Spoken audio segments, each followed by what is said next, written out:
Halo teman-teman, kembali lagi di Hatimu TV. Hari ini kita mendapat kesempatan untuk meliput dan mewawancari sebuah usaha di bidang peternakan yang sangat viral. Usaha apa itu? Stay tune.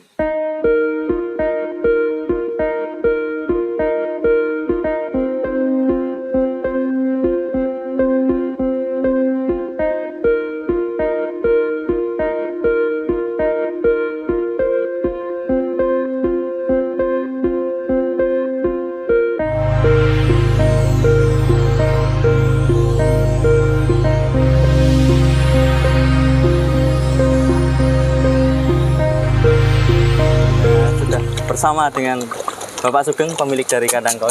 Apa kabar Pak? Alhamdulillah Mas sehat. Ini bisa diceritakan Pak, awal mulanya kandang koi ini? Oh ya, gini Mas.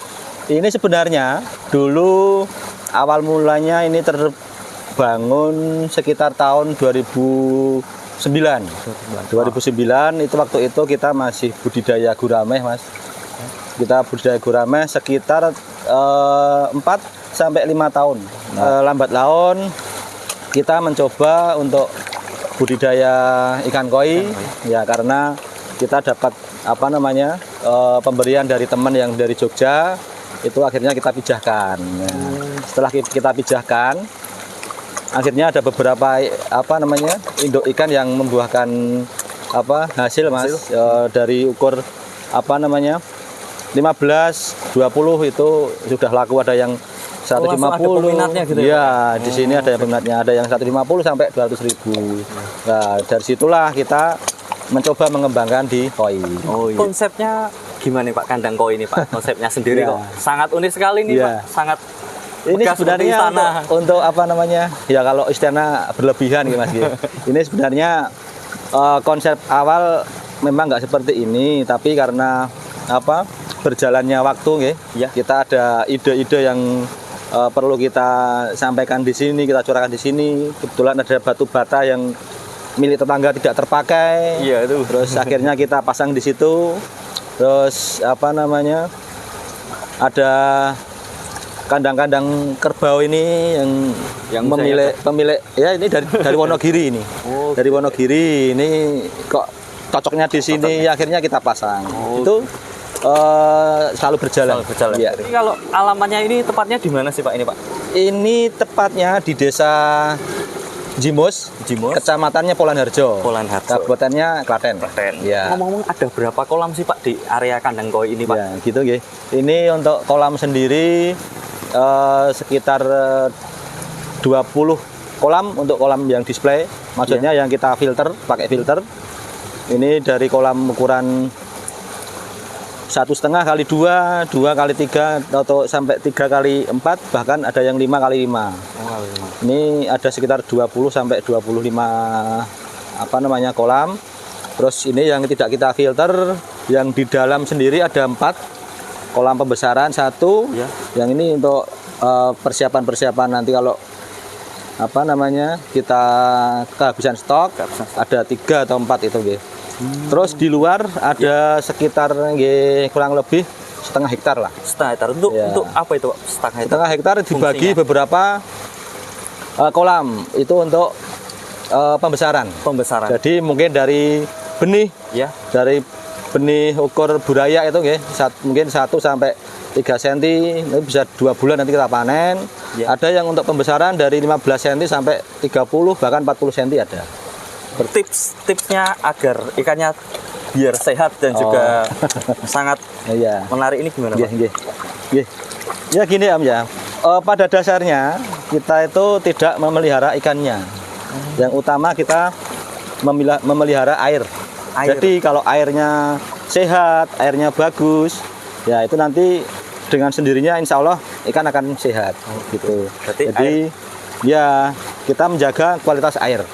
Bagaimana caranya? Nah, nanti mungkin bisa kita lihat di sini ada filter. Ini ada kolam kolam ukuran 4 kali 5. Ini ada sepertiga dari kolam ini untuk cadangan filternya. Jadi ada di sana ada BD, bottom drain, ada 2. Terus masuk ke bak kontrol, kita giling, kita apa namanya filtrasi. filter di chamber situ ada beberapa filter mekanik dan filter biologis. Di situ ada, terus akhirnya kita pakai yang terakhir kita dorong pakai itu apa namanya pompa mesin. Ya saya pakai 25.000 liter per jam. Ya, sama kasih aerasi sedikit. Tuh. Fungsi dari filter itu seperti apa, Pak? Oh ya. Bisa dijelaskan?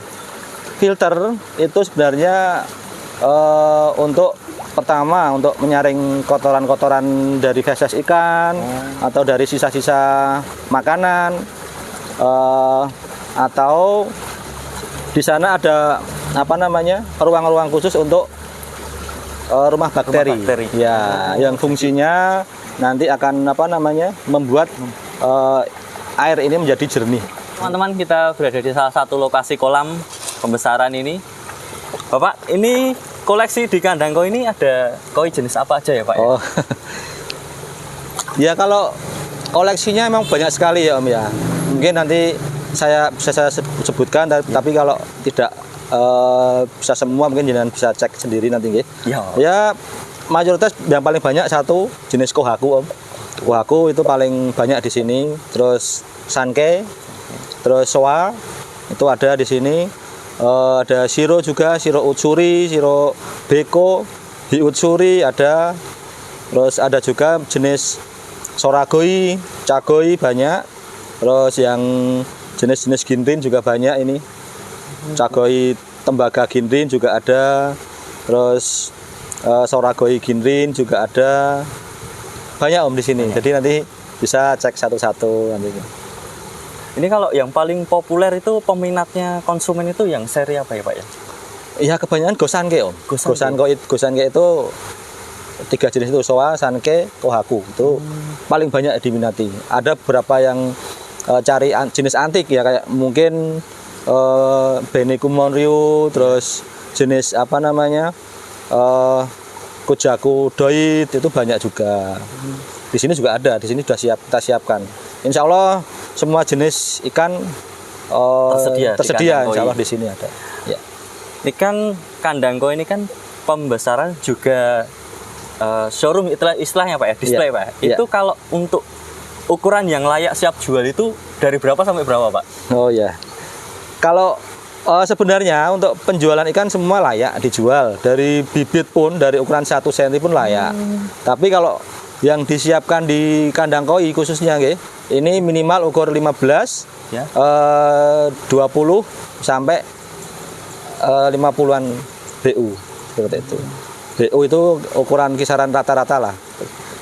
Perkiraan dalam sentimeter dia. Iya, 50 BU misalkan itu 49 masuk, 48 masuk 50. Nah, gitu. Tadi ya Pak, setelah kita kan lihat-lihat ke beberapa tempat ini, saya melihat banyak barang antik. Ini juga ada bonsai Pak.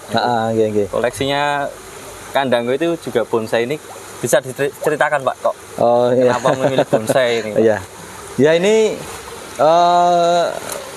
tanaman bonsai atau mungkin ya pohon-pohon yang besar ini untuk apa namanya saya tanam di sini. Itu selain untuk apa namanya mempercantik area gitu, itu kami juga hobi tanaman-tanaman seperti ini. Termasuk ini ada pohon serut yang umurnya mungkin bisa 200 tahun ini. 200 tahun ini kita ambil dari apa namanya sekitar 20 kilo dari sini, 20 km dari sini. Itu di apa namanya makam warga. Ya, itu kita ambil. Sana tadi juga ada. Terus kalau bonsai ini dari teman juga, ini dari teman apa namanya Suparjo. Berarti berawal dari koleksi ini terkumpul dan menjadi memperindah kandang koi ya Pak ya. Harus masuk pohon apa namanya kamboja ini juga untuk apa namanya mempercantik aja lah, sekalian untuk penghijauan. Bagi teman-teman yang ingin berwisata dan mengunjungi kandang koi, ini sungguh sangat recommended sekali, instagramable, bisa foto-foto di semua spot. Ini banyak spot yang antik, spot untuk seperti yang berada di Jepang gitu guys. Pak, ini bisa diceritakan gimana proses pembesaran dari bibit sampai siap jual ini. Oh, gitu. Silahkan. Oke. Ini mungkin bisa saya sampaikan dari pemijahan ya Mas ya. Nanti biar apa teman-teman penghobi yang baru memulai bisa tahu. Pertama, kita adalah pemilihan induk dulu. Jadi untuk induk kita pilih ikan yang posturnya besar, terus telurnya sudah matang gonat ya. Jadi udah apa namanya perutnya besar dan mohon maaf untuk kelaminnya sudah terlihat merah itu. Terus yang pejantan minimal kita cari ya sekitar 40 sampai 50 cm dan betinanya ya 60 sampai 70 cm itu sudah layak lah untuk apa namanya sebagai induk. Terus selanjutnya kalau sudah apa namanya kita siapkan induk yang sesuai kriteria ya, kita persiapkan tempat pemijahan. Ada kolam semen atau kolam apa namanya terpal bisa. Di situ kita siapkan kakaban ya. Kalau orang Jawa kakaban ya. Kakaban itu semacam tempat untuk telurnya, untuk menempelnya telur. Ya. Tuh, setelah semua siap nanti sore hari kita sekitar jam 4 kita masukkan pejantannya dulu. Terus nanti mau maghrib itu ya, atau setelah maghrib kita masukkan indukannya. Nah, biasanya proses apa namanya perkawinannya itu biasanya tengah malam. Tengah malam sampai apa namanya pagi biasanya. Ya setelah subuh itu baru selesai. Nah terus selanjutnya Om, selanjutnya nanti setelah apa namanya induk telur sudah bertelur ya, mengeluarkan telurnya itu nanti keduanya diangkat, baik indukan maupun pejantannya diangkat dipindah ke tempat karantina. Tuh. Setelah itu nanti kita apa namanya setelah dipindah ya, itu kita tunggu telurnya itu sampai Menetas. 3 hari. 3 hari biasanya sudah menetas. Kalau untuk dari pembibitan tadi sampai besar tuh pakannya itu gimana Pak? Oh, Apa iya. aja pakan? Oh iya. Nah itu nanti tadi sudah kita sampaikan setelah 3 hari Ya. itu kan telur menetas Ya, Pak. menjadi apa namanya larva yang kecil-kecil ya, ukuran rambut biasanya. Itu kita tunggu 3 sampai 4 hari itu masih mempunyai pakan dari apa namanya kuning telur dari induknya ya, dari kuning telur itu tadi kita tunggu sampai 3 sampai 4 hari. Nah setelah itu bisa nanti kita kasih kuning telur yang sudah direbus. Kuning telur sudah direbus kita blender maupun kita campur air, yang penting lembut. Kita sebarkan di apa namanya di tempatnya ya betul. Larva ya tadi. Di tempat larva tadi itu nggih. Nah, kita tunggu sampai 1 sampai 2 minggu kira-kira sudah mau cacing atau pakan alami. Oh gitu. Kita taruh cacing di situ, cacing sutra biasanya kita pakai. Setelah itu kita siapkan tempat yang untuk pembesarannya Om di sawah ya biasanya Di gitu. sawah. Kita penebarnya di sawah ukuran bisa 15 kali 30 meter dengan kedalaman paling sekitar 30 sampai 40 cm. Itu biasanya itu. Itu kita tunggu sampai 2 bulan sampai 3 bulan. Baru nanti dipindahkan ke sini ya Pak ya? Ya, Kandang koyo. belum. Itu nanti prosesnya kita seleksi dulu. Kita seleksi yang bagus, kita apa namanya sendirikan nanti untuk dibesarkan lagi. Terus yang kurang bagus itu nanti kita jual apa namanya kita jual murah. Biasanya untuk pakan apa namanya untuk pakan arwana atau pakan apa gitu yang jelas untuk kita jual biar sebatas untuk ganti pakan lah, pembelian pakan atau biaya tenaga gitu. Berarti Nah, dari pembesaran 1 sampai 2 bulan itu ya, besarnya itu nggak sama ya Pak ya? nggak sama ya, nggak sama nanti tergantung apa namanya genetiknya, ada yang besar, ada yang kecil kan gitu. Itu nanti kita grade, kita sendirikan dari yang kualitas, ukuran, terus yang layak dibesarkan atau bisa langsung jual itu kita pisahkan sampai nanti 3 sampai 4 bulan mendatang baru di ukuran 20 sampai 25 ini kita sortir lagi. Kalau untuk dari segi pemasarannya gimana nih Pak? Silahkan Pak. Untuk pemasaran kita paling banyak memang untuk koi ada grup-grupnya gitu. Baik di Facebook atau Ya. di apa namanya IG ada. Ya, kita lewatnya online, secara online. Mungkin kita tawarkan di media sosial baik Facebook maupun apa namanya IG. Nah, paling banyak juga ini getok tular Om. Oh gitu ya. Getok tular maksudnya ada yang kesini Ada yang terus kesini, puas dengan puas. pelayanan, nyaman dengan lokasi, puas dengan apa namanya jumlah ikannya atau banyaknya ikan, Kualitas jenis-jenisnya ikannya. ya, kualitas ikan. Biasanya itu nanti menyampaikan ke teman-temannya, oh ayo ke sana, komplit ikannya dan sebagainya. Seperti itu kita biasanya. Biasanya konsumennya itu dari mana saja Pak ini Pak? Banyak yang biasanya yang datang langsung, ada yang dari Purworejo, ada dari Semarang, Jogja sekitar banyak, dari Solo, Wonogiri juga ada. Itu yang paling jauh. Paling jauh? Ada itu kepala dinas apa ya itu, dari daerah Pekalongan itu. Pekalongan Pak? Iya, sampai sini. Ngelengke itu. Ngelengke. Nyari ikan situ. Berbagi kiat-kiat supaya bisa menjadi peternak yang menjadi seperti sekarang ini Pak. Oh, Silakan iya. Pak. Monggo. Nggih. Nggih, sebenarnya sama saja Om, seperti apa namanya peternak-peternak lainnya. Kita adalah apa namanya nggih, awalnya juga berusaha dari kecil dulu, dari nol. Kita cuman punya 2 atau 3 induk dulu. Jadi dari itu kita apa namanya kita pijahkan, kita kembangkan dengan penuh kesabaran dan ketelatenan gitu. Nah dari situ kita merasa kurang, ilmu kita masih kurang, kita main ke tempat teman-teman yang Belajar. sudah apa namanya berpengalaman tentang koi. Gitu. Nah dari itu terus akhirnya berkembang dan cukup dikenal, khususnya lokal dan bahkan sampai luar kota kan ngaten Om.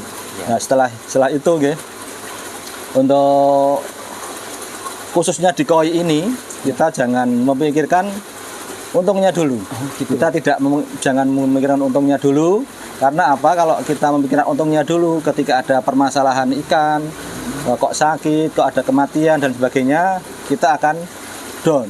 Kita akan putus asa, biasanya seperti itu. Tapi kalau kita apa namanya anggap ini adalah sebagai hobi. Nah, kalau sebagai hobi nanti kita merasa apa namanya kurang ilmu. Oh, kenapa kita ini kok gagal di sini? Nah, jadi kita cari ilmu di situ. Jadi kuncinya adalah kita perlu sabar, telaten dan apa? Jangan patah semangat gitu. Jangan kendor lah gitu. Gitu. Ada yang bisa disampaikan untuk kalangan anak muda dan juga yang mau mulai bisnis dan juga beternak koi ini Pak. Silakan Pak, monggo. Nggih. Untuk berusaha, memulai usaha yang perlu kita tanamkan di apa namanya di hati kita, gitu.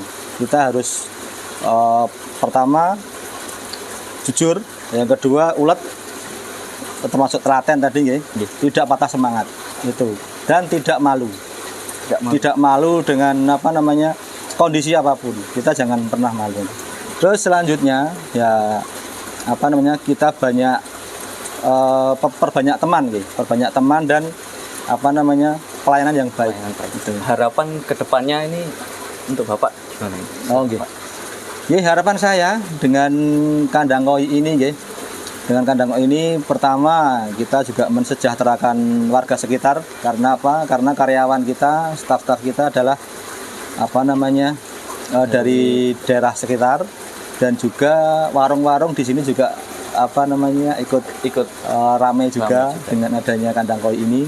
Dan yang paling penting semoga kandang koi ini bisa menginspirasi untuk apa namanya penghobi atau mungkin yang belum hobi jadi hobi, atau yang sudah hobi nanti bisa menjadi usaha sampingan gitu. Jadi tidak sekedar hobi saja, nanti semoga dengan seperti ini nanti kita bagi penghobi bisa apa namanya lebih termotivasi untuk melakukan apa namanya usaha di penjualan ikan koi.